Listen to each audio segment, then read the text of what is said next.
Բարի գալուստ ավետարանի ճշմարտությունը հաղորդում Էնդրու Ոմքի հետ։ Այս ծառայության նպատակն է սովորեցնել Աստծո անվերապահ սիրո եւ շնորհքի մասին։ Հիսուսը ներել է մեզ մեր անցյալ, ներկա եւ նույնիսկ ապագա մեղքերը։ Էնդրյուն ինձ բարի լուր բերեց։ Ես Աստվածաշունչն ավելի լավ էի հասկանում, երբ նա էր դասավանդում։ Հիսուսը ներել է ձեզ մեկ անգամ եւ ամեն ինչի համար։ Իսկ այժմ լսենք Էնդրյուին։ Բարի գալուստ ավետարանի ճշմարտություն հաղորդման ուրբաթ օրվա թողարկում։ Այսօր շարունակելու եմ սովորեցնել ձեզ մի թեմայի շուրջ, որը վերնագրել եմ շնորհք եւ հավատք։ Ես մի գիրք եմ գրել, որի վերնագիրն է ապրելով հավատքի եւ շնորհքի ներդաշնակության մեջ, եւ ողջ շաբաթվա ընթացքում խոսել եմ սրա մասին։ Սա իմ առաջին հրատարակած գիրքն է, այն այս ծառայության զարկերակն է հանդիսանում։ Կարևոր բաներից մեկը, որի համար Աստված ինձ բարձրացրել է, որպեսզի անեմ հավատքի եւ շնորհքի ճամբարների միջև հավասարակշռություն բերելն է։ Կամ այլ բառերով ասած, ավելի շատ խոսում եմ այն մասին, թե որն է Աստծո մասը եւ որն է մեր մասը։ Որոշ մարդիկ շեշտադրում են, որ ամեն բան կախված է Աստծուց եւ այս կարծիքը հանգեցնում է Աստծո ինքնիշխանության վերաբերյալ ծայրահեղ սխալ մեկնաբանության։ Այսինքն թող Աստված անի այն, ինչ ցանկանում է անել, այսինքն ինչ լինում է թող լինի։ Մյուս կողմում հավատքի ճամբարի ներկայացուցիչներն են, ովքեր շեշտադրում են, որ մենք ինքներս պետք է քայլեր անենք, եւ եթե զգույշ չլինենք, կարող ենք հայտնվել մի իրավիճակում, որտեղ այնքան օրինական ենք դառնում եւ բռնված բոլոր կանոնակարգերով եւ օրենքներով, որ շնորհքի եւ ողորմության համար տեղ չի մնում։ Ճշմարտությունն այս երկուսի մեջտեղում է գտնվում եւ հենց դրա մասին եմ խոսել առաջին 4 օրերի ընթացքում։ Այսօր ձեզ պատրաստվում եմ Աստծո խոսքից ավելի պատկերավոր ներկայացնել այն, ինչի մասին խոսել ենք, այն մասին, որ հավատքի միջոցով մենք վերցնում ենք այն, ինչ Աստված արդեն մեզ համար նախապատրաստել է շնորհքի միջոցով։ Իմ հավատքի եւ շնորհքի մասին ուսմունքը բաղկացած է 5 տարբեր CD-ներից եւ DVD-ներից, եւ ես առաջին ուսմունքից միանգամից կանցնեմ 4-րդին, եւ չգիտեմ, թե ինչ կարելի է սրա մասին ասել, բացի, գիտեք ինչից։ Կարծում եմ հենց սա է դրդել ինձ այս կետին, սա հիանալի կերպով համընկնում է նրա հետ, ինչ ասում էի։ Հաղորդավարն այն ավելի հասկանալի կդարձնի ձեզ համար, սակայն կարևոր է, որ նյութերը ձեռք բերեք, քանի որ ես այն մի փոքր այլ կերպ եմ մատուցում։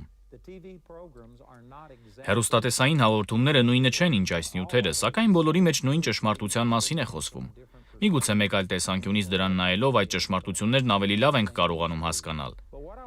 Իսկ այժմ ցանկանում եմ, որպեսզի բացեք Եբրայեցիս 4-րդ գլուխը եւ ես կպատմեմ 7-րդ օրվա հանգստի մասին, որի մասին խոսվում է այս գրքում։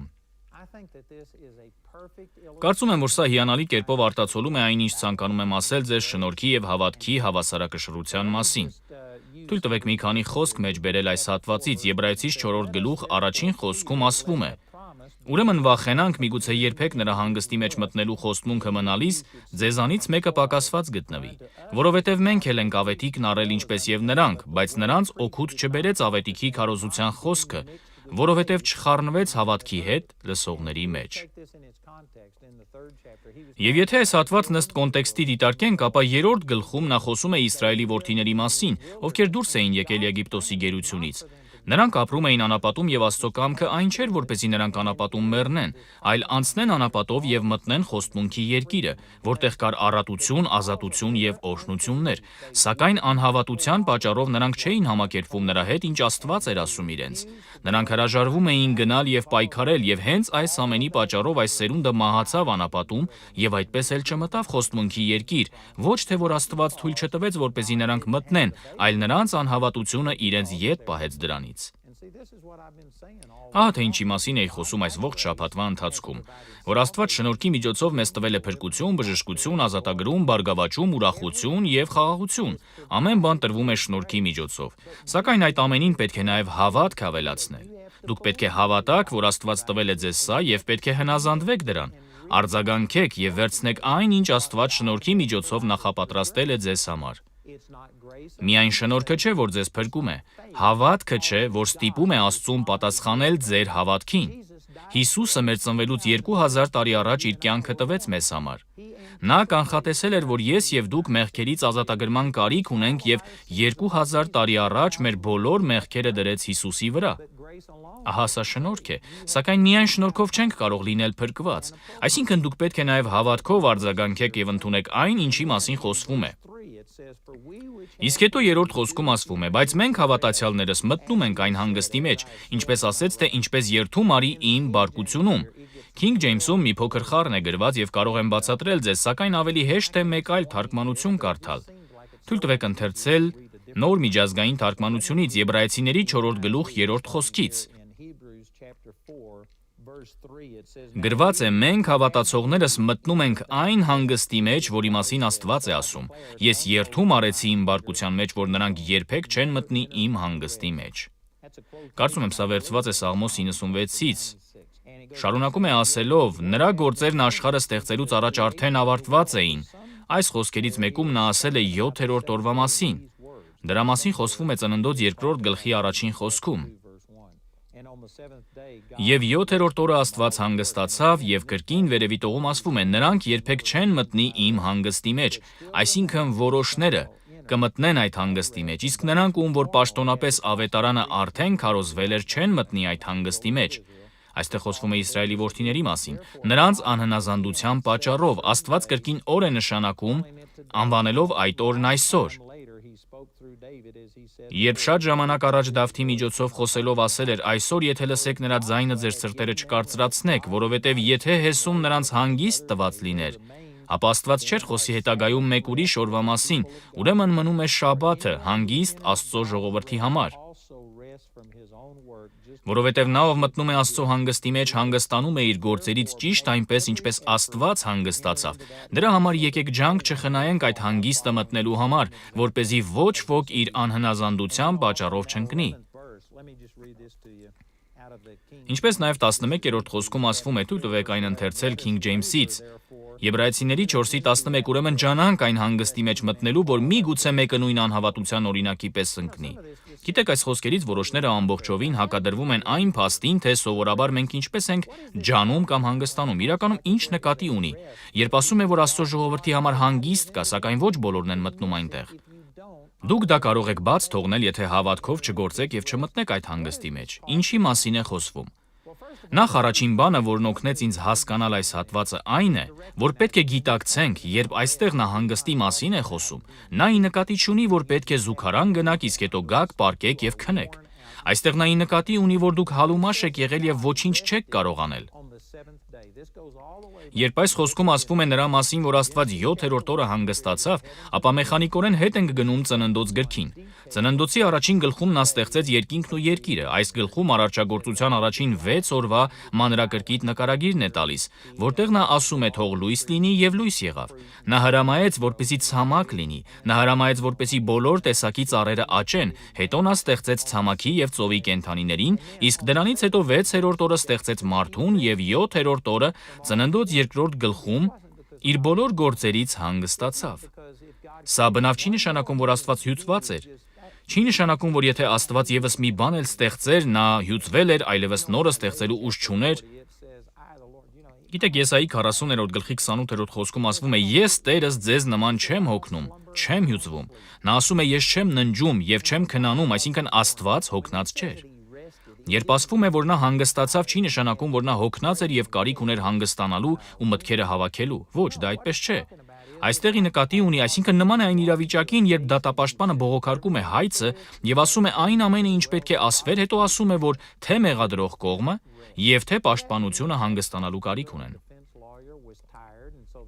Արդյոք սա նշանակում է, որ մեղադրող կողմը կամ դատապաշտպանը հոգնած են եւ պետք է հանգստանան։ Ոչ, սա ուղղակի նշանակում է, որ նրանց ներկայացումն ավարտված է։ Ամեն բան, ինչ որ պետք է ասվեր, արդեն ասվել է եւ դրա համար էլ գործը կասեցնելու կարիք կա։ Կամ էլ կարող ենք արվեստագետներից օրինակ բերել, երբ նկարիչը կտավ է նկարում, նա նայում է իր նկարին, այն ուղղակի հիանալի է։ Եթե վրցնի եւս մեկ շտրիխ անի նկարի վրա, ապա նա կարող է ամեն բան փչացնել։ Այն ավարտված է, ամբողջական է։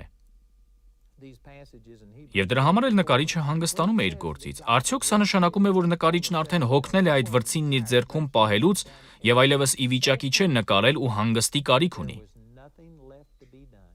Ոչ, դա խոսում է այն մասին, որ նա արդեն ավարտել է նկարելը, այն ամբողջական է։ Այդ նույն կերպ էլ ես ընկալում եմ Եբրայեցիների 4-րդ գլուխը, երբ ասում է, որ Աստված 7-րդ օրը հանգստացավ, դա նրանից չէր, որ հոգնած էր, ուղղակի ամեն բան այնքան ամբողջական էր արված, որ այլևս ոչինչ չէր մնացել անելու։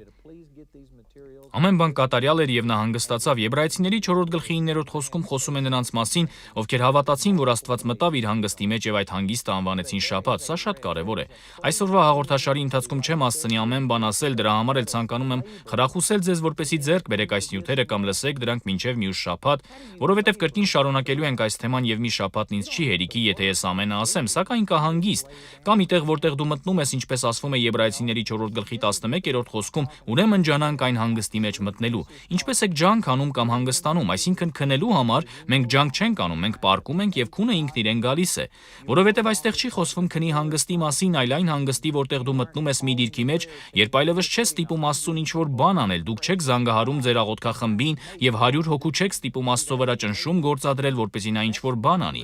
Հասկանում եք, սա ջանք է, սա հանգիստ չէ, սա ջանք է, սակայն այստեղ ասվում է, որ մենք ունենք այդ հանգիստը, չի ասում, որ պետք է ջանք անենք։ Ուրեմն ջանքը ո՞րն է։ Ինչպես ես ջանք անում կամ հանգստանում, այստեղ ի նկատի ունի, որ պետք է ընկղմվել Աստծո խոսքի մեջ, դուք պետք է ջանք անեք, երբ ինքներդ ձեզ չեք վստահում, դրա փոխարեն վստահեք Աստծուն։ Նորմալ չէ նստել եւ ասել, օրինակ ձեր ֆինանսական պարտքը կատարելու վերջնաժամկետը մոտ է եւ ողբերգությունը ձեր դուռն է թակում։ Այս դեպքում նորմալ չի լինի կատարյալ խաղաղություն ունենալ եւ ասել, գիտեք, Աստված իմ մատակարարն է եւ ես նրան վստահում եմ։ Այդպիսի հանգիստ ունենալու համար պետք է ջանք անեք։ Չգիտեմ հասկանում եք ինչ եմ ասում, թե ոչ, սակայն ինձ համար լիովին հասկանալի է։ Այստեղ ջանք է անհրաժեշտ, պետք է ընկղմվեք Աստծո խոսքի մեջ, պետք է նրա ներկայության մեջ ժամանակ անցկացնեք։ Դուք պետք է ջանք անեք, որպեսզի հասնեք այն կետին, որտեղ ձեր հավատքն այնքան ուժեղ է, որ ինքնաբերաբար Աստված ձեր մատակարարման աղբյուրն է հանդիսանում։ Դուք վստահ եք, որ Աստված կմատակարարի եւ այլևս չեք անհանգստանում։ Երևի գիտեք, որ հիմա Խարիս Աստվածաշնչյան դպրոցի ճամբարի շինարարական աշխատանքներն են ընթանում եւ միգուցե ես պետք է մտահոգվեի, անհանգստանայի դրա համար։ Գիշերները չքնեի եւ մտածեի, թե այդ ողջ գումարները որտեղից են հայթայթելու։ Երևի որոշ մարդկանց ինձ ներառյալ այս փաստը հանգիստ չէր տա գիշերները, սակայն գիտեք ինչ։ Երեկ ես քնել եմ 8 ժամ։ Այսինքն սովորականից ավելի շատ եմ քնել։ Այսօր ուշացել եմ, որովհետեւ երեկ գիշեր շատ լավ եմ քնել։ Դա ընդհանրապես ինձ անհանգստություն չի պատճառել։ Ես հանգիստ եմ այն առումով, որ Աստված է ինձ ասել, որ սկսեմ դա։ Այսինքն Աստված է ինձ առաջնորդել այդ բանի մեջ։ Դա իմ ընտրությունը չէ, ես կարող եմ ժամերով ձեզ ներկայացնել փաստեր, որոնք հաստատում են եւ ապացուցում, որ սա մի բան չէ, ինչը ես խնդրել եմ, որ Աստված անի։ Սա մի բան է, որը Աստված է ինձ ասել, որ անեմ։ Պատասխանատվությունը նրա վրա է, եւ գիտեք ինչ։ Ես ծախսել եմ տասնյակ հազարավոր, միգուցե 100 հազարավոր ժամեր խոսքը ուսումնասիրելու եւ միտքս նորոգելու վրա։ Ջանք եմ դրել դրա մեջ, որ հանգիստ լինեմ եւ չմտահոգվեմ, թե որտեղից է այդ գումարը գալու։ Ինչպես է այս ամենը իրականանալու եւ ինչ եմ ես անելու։ Ես պետք է ջանք գործադրեի այսպիսի խաղաղության մեջ մտնելու համար, որպեսզի գիշերները կարողանայի լավ քնել։ Ողջ պատասխանատվությունը Աստծո վրա է եւ փառք Աստծուն դրա համար, որովհետեւ ամեն բան լավ է լինելու։ Գիտեմ, հիմա այս հաղորդումը դիտողներից ոմանք մտածում են, դե ես այդքան էլ վստահ չեմ դրանում, մի բան կասեմ, լռեք եւ սպասեք։ Չեզոք դիրքում մնացեք եւ սպասեք ու շուտով կլսեք վկայություն այն մասին, որ մենք կառուցեցինք այդ շենքը եւ հազարավոր մարդկանց կբարձրացնենք, որոնք կգնան եւ ինչ որ փոփոխություն կբերեն այս աշխարհում։ Սա իրականություն կդառնա։ Փառք Տիրոջը, դուք կամ կարող եք ինձ հետ միասին հավատքի տախտակամածին բարձրանալ եւ հանգստանալ, կամ կարող եք անհավատության մեջ սպասել, մինչ ամեն բան կավարտվի եւ հետո փառք կտաք Աստծուն, բաց թողնելով այն հանգստի օրհնության հնարավորությունը, որը կարող էիք վայելել ինձ հետ այդ ողջ աշխատանքի ընթացքում։ Սակայն կա մի տեղ, ես ուղղակի որպես օրինակ բերեցի, որտեղ կարող ես մտնել քո բժշկությունը ստանալու համար։ Բժիշկն ասում է դուք մահանալու եք, սակայն դուք վստահում եք Աստծուն։ Երևի արդեն գիտեք, որ Տիրոջ վերքերով բժշկված եք։ Դուք լիովին հավատում եք սրան։ Վստահում եք եւ հանգստանում եք դրանում եւ այլևս չեք մտահոգվում։ Դուք կարող եք հասնել այն կետին, որ նույնիսկ երբ ձեր ամուսնության մեջ ինչ-որ խնդիրներ են ի հայտ գալիս, դուք հիմնվում եք ավետարանի այն խոստմունքի վրա, որտեղ ասվում է, թե ինչպես կարող եք ձեր ամուսնուն փոխել ձեր աստվածապաշտ վարմունքով։ Առաջին Պետրոս 3-րդ գլուխ։ Դուք հանգիստ եք գտնում այդ խոսքում եւ միգուցե նաեւ ջանք եք անում։ Այդ ժամանակ դուք պետք է ընկղմվեք Աստծո խոսքի մեջ, եւ երբ ձեր ամուսինը խոսում է ամուսնալուծության մասին, կամ վեճեր է սարքում, իսկ ձեր ընկերներն ասում են ձեզ, որպեսզի ձերբազատվեք նրանից, թողեք նրան եւ ապրեք հանգիստ ձեր կյանքով, ապա դուք պետք է շատ ժամանակ անցկացնեք աղոթքի եւ Աստվածաշնչի ուսումնասիրության մեջ, որպեսզի ձեր միտքը նորոգվի եւ միգուցե անհրաժեշտ լինի, որ ջանք գործադրեք, որպեսզի մտնեք այն տեղը, որտեղ դուք ուղղակի կհանգստանաք եւ կասեք. Հայր, ես վստահում եմ քո խոսքին, ես վստահում եմ նրան, ինչ գրված է առաջին Կորինթացիների 7-րդ գլխի 14-րդ խոսքում, որ անհավատ մարդը սրբված է կնոջով։ Ես եմ նրանց սրբացնողը, ես եմ նրանց զատողը, վստահ եմ, որ ոմանք այսպիսի խնդրի մեջ են եւ իրականում ձեզանից ջանք կպահանջվի այս մակարդակին հասնելու համար, կարող եք ջանք անել խոսքի եւ աղոթքի մեջ, լինեք Աստծո ներկայության մեջ եւ հանգիստ լինեք, որ եթե Աստված խոստացել է, ապա նրա շնորհքն այդ խոստմունքը կիրականացնի, իսկ ձեր հավատքը թույլ կտա, որպեսզի խաղաղություն գտնեք, ոչ թե նրա համար, որ հոգնած եք կամ հյուծված, այլ ուղղակի ամբողջությամբ Աստծուն եք ապավինել, նրանից կախվածության մեջ եք։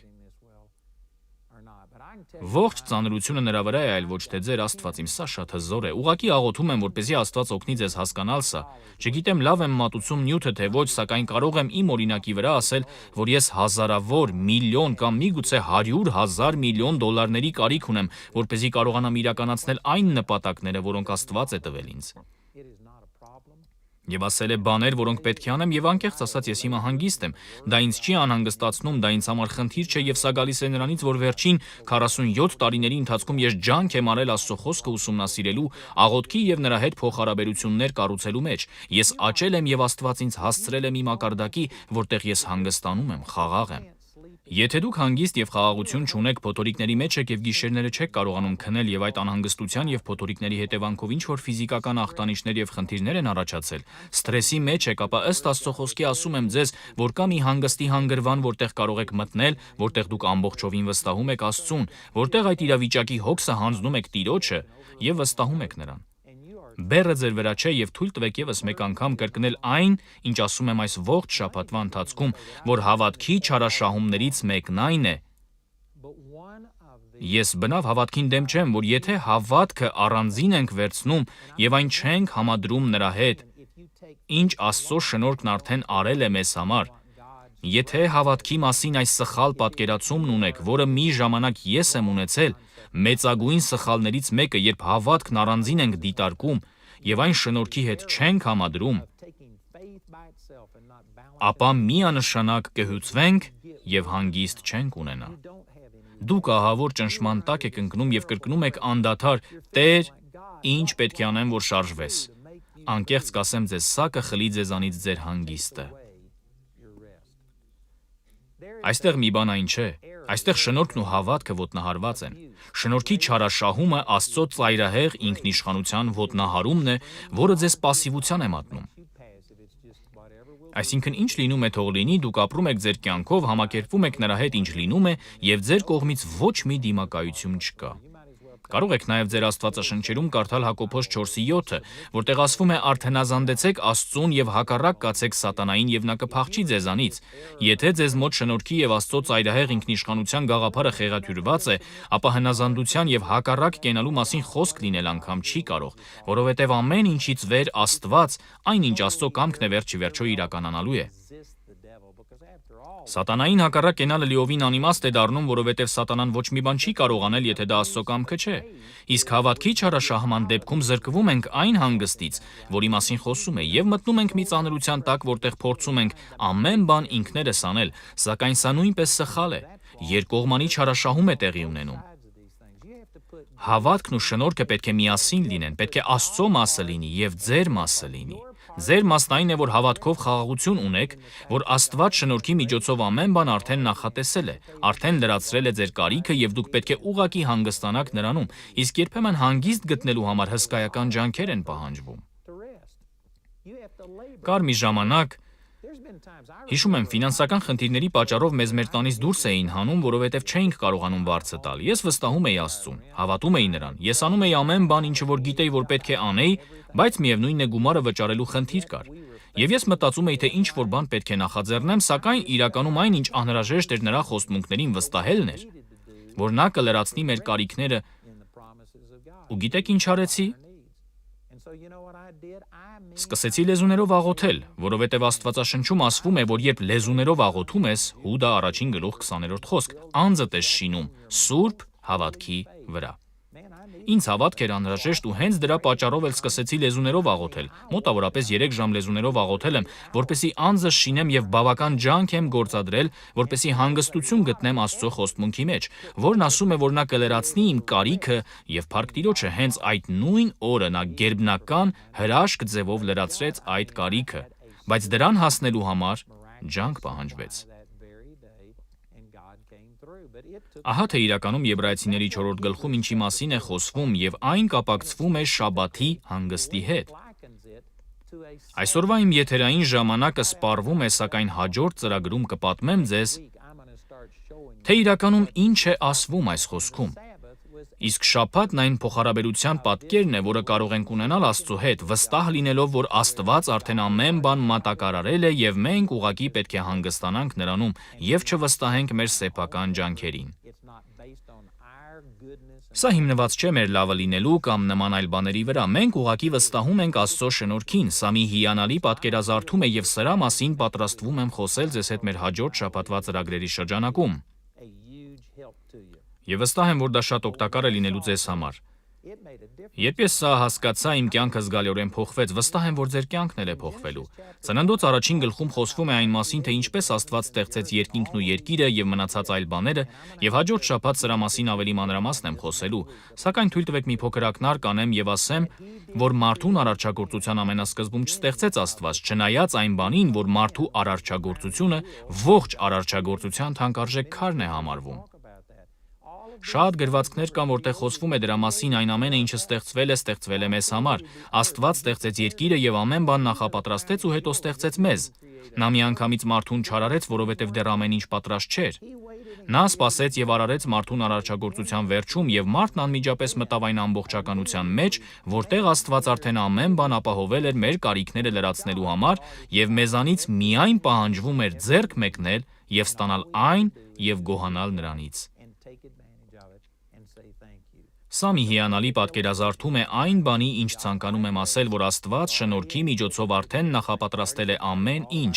արդեն իսկ լրացրել է մեր կարիքները, իսկ հավատքը մեր դրական արձագանքն է այն բանին, ինչը հավատում ենք, որ Աստված արդեն արել է մեզ համար։ Էնդրու Բոմքի ծառայության ընկերների եւ գործընկերների շնորհիվ Խարիս Աստվածաշնչյան դպրոցը ավելի շատ աշակերտներ է կրթում, քան երբևէ կրթվել են եկեղեցու շենքում։ Իսկ ինչ անել, եթե չեք կարող գալ Կոլորադո։ Լինելով 3 երեխաների մայր եւ տնային տնտեսուհի, ես պարզապես չէի կարող իրերս հավաքել եւ տեղափոխվել Կոլորադո։ Ես գիտեի, որ Աստված կամենում էր, որ հաճախեի Աստվածաշնչյան քոլեջ։ Ես որոշում կայացրի եւ ասացի Աստծուն գնալու եմ, լինի դա Կոլորադոյում, թե մեկ այլ տեղ։ Կա ձեզ համար տարբերակ։ Աշխարհով մեկ տեղակայված 70 ճամբարների շնորհիվ ձեզ համար կա տեղ սկսելու ձեր նոր ընթացքը։ Եթե այդ սերմը ձեր ներսում է եւ ձեր մոտակայքում կա քոլեջ, ինչպես մենք ունենք այստեղ, ապա դուք պետք է գնաք։ Հավանական է, որ հենց Աստված է հիմա քեզ ասում, որ հաճախես Խարիս Աստվածաշնչյան քոլեջ, դու պետք է միայն քայլ անես։ Դու երբեք ու երբեք չես զղջահեռակա դպրոց գնալու համար, քանի որ դա հավերժ կփոխի կյանքդ։ Միացեք Խարիսի նույն ցանկությունը կիսող հավատացյալներին գտնելով ճամբար ձեր տարածքում kharisbiblecollege.org կայքի միջոցով։ Ցանկանում եմ հրավիրել ձեզ մասնակցելու մեր ճամբարին, մեր բոլոր ուսուցիչներն այնտեղ կսովորեցնեն ձեզ, կլինի հարց ու պատասխան, սա ձեզ համար հնարավորություն կլինի ստուգելու եւ ձեր հոգեվոր վիճակը եւ մեր հարմարությունները։ Աշխարհի ամենագեղեցիկ ճամբարներից մեկը մերն է։ Եթե դուք չեք կարողանում Աստծուն գտնել ձեր շրջապատում, ապա այն խոսքը, որը կլսեք այստեղ, ձեզ հաստատ նոր մակարդակի մեջ կտանի։ Հիանալի ժամանակ կանցկացնենք այստեղ, Woodland Park-ում։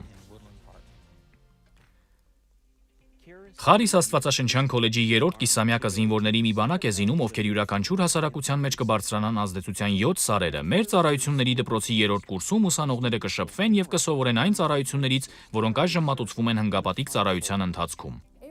Մեզանից յուրաքանչյուրը կոչում ունի, ամեն մեկը զատված ենք ինչ-որ բանի համար։ Բիզնես դպրոցի 3-րդ կուրսում ուսանողները փորձառու մասնագետներից կսովորեն, թե ինչպես պետք է հիմնել եւ վարել հաջողակ բիզնեսը։ Առաջնորդության դպրոցի 3-րդ կուրսում ուսանողները ճկուն գիշերային ծրագրի ընթացքում կանցնեն դասընթացներ, որոնք կազմված կլինեն բիզնեսի եւ ծառայությունների դպրոցի ծրագրերից։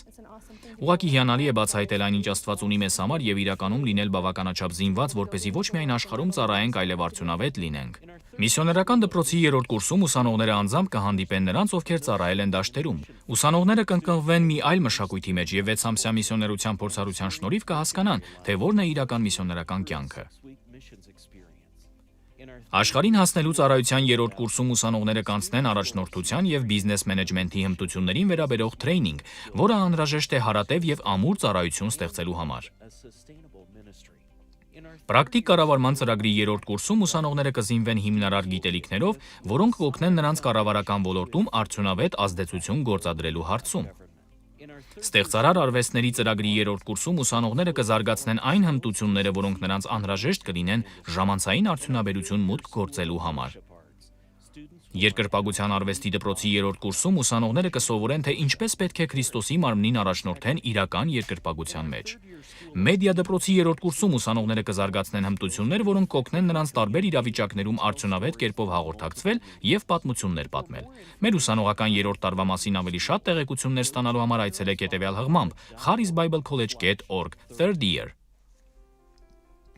Շնորհակալություն, որ դիտում եք ավետարանի ճշմարտությունը Էնդրու Ոմեքի հետ։ Համոզված ենք, որ դուք օրհնված եք ձեր լսած ուսմունքով։ Դուք կարող եք այցելել մեր awmi.net կայքը օրը 24 ժամ եւ շաբաթը 7 օր։ Դուք կգտնեք ոչ միայն այսօրվա հեռարձակման նյութերը,